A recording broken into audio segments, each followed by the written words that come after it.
after naman kadto ni sa Putotan, nagpakabatwa National High School kami. Kung may ano dito, kung nag-ano kami dito, ari, tutukan ta. Samtang naga si Nadia ang mga preso sa Provincial Jail sa Putotan upod kanday kay Kagbakoy, nagahinugyaw naman ang mga estudyante sa Cabanatuan National Comprehensive High School. Hindi na sila makahulat na magrampa ang ilang mga pambato sa search for King and Queen of Hearts. Isa katuigan niya kahiwatan sa ila eskwelahan. Kagbangod ang bongga nga search, nagakinahanglan sang bongga man ng mga judge, wala gid nakalawas ang executive producer sang arangkada.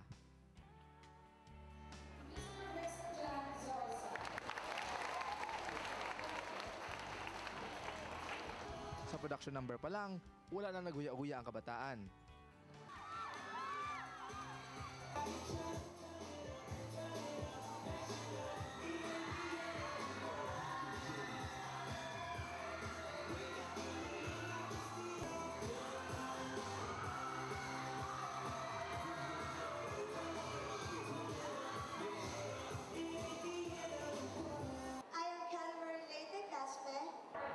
Pati sa talent, nagpakita man sila sa ilay kasarang.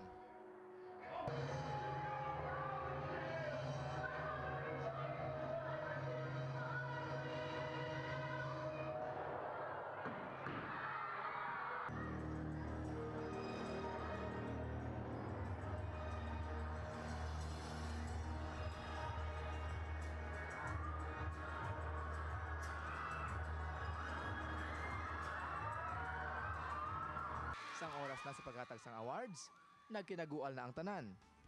Hindi lang bangod ang ilang mga manok ang napilian, kundi may mga artistahon sila nga nakitaan.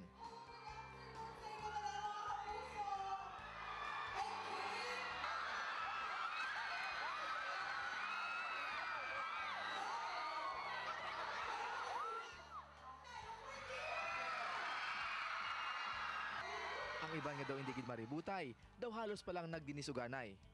Agod makapapicture lang sa ilang mga idolo, nga singgit nila tanan, puro gwapa ka gwapo.